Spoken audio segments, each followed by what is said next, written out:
Bronchitis क्या होता है कि हमारा जो जब हम सांस लेते हैं तो ये जो सांस है ये एक ट्यूब जैसे स्ट्रक्चर होता है जो हमारी नाक नाक से होते हुए गला गले से होते हुए लंग्स में जाते हैं। तो ये जो ट्यूब्स हैं ये ट्यूब्स उस हवा को आपकी लंग्स में ले जाती हैं। अब ये जो ट्यूब है ये ट्यूब जब इन्फ्लेम हो जाती है, जब इसमें कोई ना कोई भी पदार्थ हो कि इन्फेक्शन हो गई है या धुआं है या कुछ भी हो, इन सब चीजों की वजह से जब ये ट्यूब्स हैं ये ट्यूब्स इन्फ्लेम हो जाती हैं। तो इस इन्फ्लेमेशन को ब्रोंकाइटिस बोलते हैं। ब्रोंकाइटिस यूजली दो टाइप का होता है, एक होता है अक्यूट ब्रोंकाइटिस और chronic bronchitis. Acute bronchitis usually pollution, smoking, infection, viruses, bacteria, इन सब चीजों की वजह से अक्यूट ब्रोंकाइटिस जैसी इन्फेक्शन हो जाती है। यूजुअली बच्चों में ज्यादा कॉमन होता है देन क्रॉनिक ब्रोंकाइटिस। 3 हफ्ते से ज्यादा जब अक्यूट ब्रोंकाइटिस होता है तो उसके बाद क्रॉनिक ब्रोंकाइटिस हो जाता है। तो क्रॉनिक ब्रोंकाइटिस में यूजुअली ऐसा होता है कि अगर आपकी खांसी कंसेक्यूटिवली कि मतलब 1 साल में मोर देन 3 महीने तक आपको खांसी हो रही है और ऐसा कंटिन्यूअसली 2 साल तक ऐसा हो रहा है तो यूजुअली हम क्रॉनिक ब्रोंकाइटिस की तरफ जाते हैं। ये दोनों में डिफरेंस होता है। जरूरी नहीं है क्योंकि ये डिपेंड करता है कि किस टाइप का ब्रोंकाइटिस होता है। जो एक ब्रोंकाइटिस होता है जो वायरल इन्फेक्शन होती है, वायरल इन्फेक्शन यूजुअली कंटेजियस होती है, मतलब एक आदमी से दूसरे आदमी में फैल सकता है। अगर ये वायरल इन्फेक्शन है, वायरल निमोनिया है, ये सब चीजें एक इंसान से दूसरे इंसान में फैल सकती है। वैसे ही अगर एक वायरस की वजह से ब्रोंकाइटिस हो रहा होगा तो वो दूसरे इंसान में फैल सकता है। वही अगर इन्फेक्शन किसी बैक्टीरिया की वजह से या धुएं की वजह से, तो जरूरी नहीं है ये एक दूसरे में फैलेगा। बट हाँ, यूजुअली कंसिडर कर सकते हैं कि अगर आपको अक्यूट मतलब अगर आपको बहुत ही अचानक से ब्रोंकाइटिस हो रहा है तो हाँ, ये एक दूसरे में फैल लोगों में फैल सकता है। ये जो ब्रोंकाइटिस होता है ये बहुत सारे रीजंस की वजह से हो सकता है। यूजुअली ब्रोंकाइटिस बच्चों में बहुत कॉमन होता है क्योंकि बच्चों में इम्यूनिटी वैसी भाई बननी ही शुरू होती है और बच्चों को वायरल इन्फेक्शन बहुत कॉमनली हो जाती हैं। वो बाहर खेलते हैं, ठंड की वजह से सीजन चेंज हो रहा है, इन सब चीजों के चक्कर में बच्चों को इन्फेक्शन बहुत जल्दी हो जाती है। इसीलिए जो वायरसेस, बैक्टीरिया, ये अक्यूट ब्रोंकाइटिस की तरफ ज्यादा जाते हैं।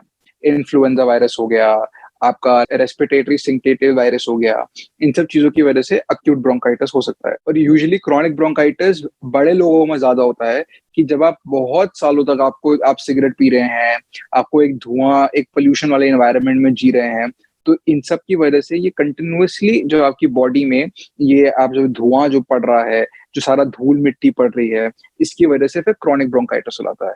क्रॉनिक ब्रोंकाइटिस में फिर यही जैसे मैंने पहले बोला था कि आप जब कंटिन्यूअसली 3 महीने तक खांसते हैं, कंसेक्यूटिवली 2 साल तक आप 3 महीने कंटिन्यूअसली खांस रहे हैं, तो आप क्रॉनिक ब्रोंकाइटिस की तरफ जाते हैं। सो ब्रोंकाइटिस में क्या होता है कि आपकी जो ट्यूब्स हैं, जो ट्यूब है जो हवा ले जा रही है आपकी लंग्स में, वो इन्फ्लेम हो गई है। इन्फ्लेम का मतलब ये है कि आपकी उन ट्यूब्स में बहुत सारा पस भर जाएगा, म्यूकस भर जाएगा। तो खांसी में शायद बलगम होगा, खांसी बहुत आएगी आपको। अगर यही ट्यूब अगर ब्लॉक हो जाए तो सांस लेने में दिक्कत हो सकती है। बुखार भी हो सकता है, अगर वायरस इन्फेक्शन होगी या बैक्टीरियल इन्फेक्शन होगी तो सांस लेने में दिक्कत, बुखार, खांसी, छाती में दर्द, ये सब चीजों की वजह से ब्रोंकाइटिस हो सकता है। ऐसा भी हो सकता है कि आपका ऑक्सीजन लेवल्स है वो भी गिर रहे होंगे। तो इन सब चीजों को मिला के यूजुअली ब्रोंकाइटिस के यही सिम्टम्स होते हैं। ब्रोंकाइटिस इतना आसान नहीं होता डायग्नोस करना, क्योंकि ब्रोंकाइटिस जैसे मैंने बोला कि ब्रोंकाइटिस इमीडिएटली ऐसे पता नहीं चलता आपको कि एक इंसान को ब्रोंकाइटिस हो रहा है जस्ट बिकॉज ऑफ एक एक्सरे पे या कोई और रिपोर्ट पे। पर हम यूजुअली ये देखते हैं कि हम यूजुअली ब्रोंकाइटिस को डायग्नोस करते हैं एक इंसान की हिस्ट्री पर, कि अगर एक छोटा सा बच्चा आ रहा है जिसको निमोनिया जैसे सिम्टम नहीं दिखाई दे रहे एक्सरे पे, तो यूजुअली हम एक्सरे पे देखेंगे कि अगर एक्सरे पे लंग का जो टिश्यू है, लंग टिश्यू क्लियर है, पर फिर भी एक इंसान को खांसी और बलगम आ रहा है, तो यूजुअली फिर हम अक्यूट ब्रोंकाइटिस की तरफ जाएंगे। क्रॉनिक ब्रोंकाइटिस की बात करते हैं वो तो हम यही देखते हैं कि अगर एक इंसान है जो क्रॉनिकली स्मोक करता है या उसको पोल्यूशन का एक्सपोजर है और तब जाके उसको कंजेकेटिवली खांसी होती जा रही है 3-3 महीने तक, तब जाके हम क्रॉनिक ब्रोंकाइटिस पाते हैं। बोथ इन दोनों चीजों का डायग्नोसिस यूजुअली हम एक्सरे वगैरह पे देखते हैं। ऐसा कोई ट्रीटमेंट नहीं है जो आपको बिल्कुल ही क्योर कर देता है क्रॉनिक ब्रोंकाइटिस के लिए। क्रॉनिक ब्रोंकाइटिस में क्योंकि आपने इतना धुआं, सिगरेट वगैरह इतना जो ये एक्सपोज़र हुआ है, तो ये परमानेंट डैमेज हो जाता है आपके ट्यूब्स पे। तो ये ट्यूब्स की वजह से आपको कॉन्स्टेंटली खाँसी रह सकती है।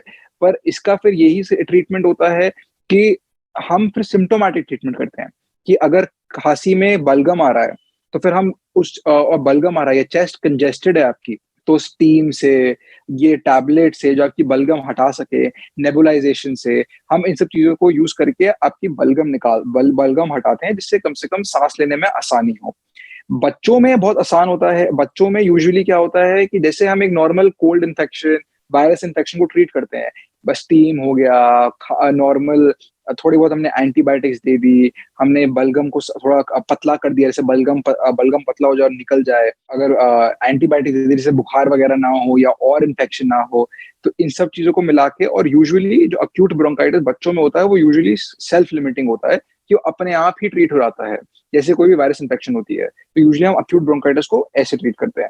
क्रॉनिक ब्रोंकाइटिस में हाँ, आपको कॉन्स्टेंटली खाँसी रह सकती है क्योंकि आपका धुआँ का एक्सपोज़र इतना साल तक रहा है और ये परमानेंट डैमेज हो गया है।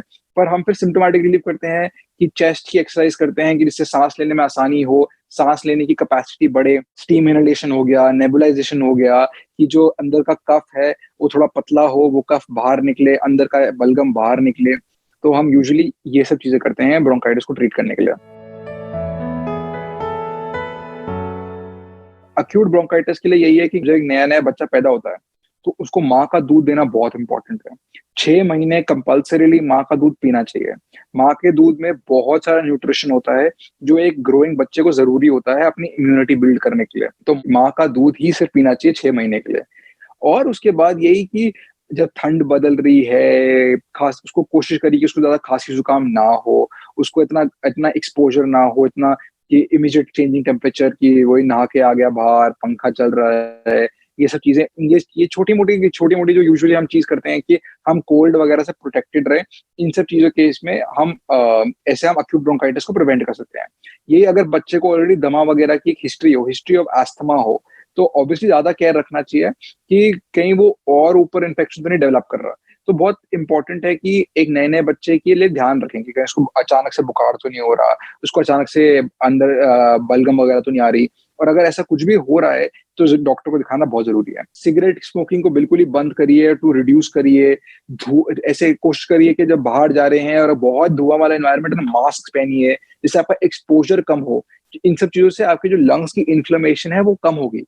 लंग्स की इन्फ्लेमेशन कम होगी, छाती कम भरेगी और इन्फेक्शन का रिस्क कम होगा। तो यही सब चीज़ें से आप प्रिवेंट कर सकते हैं।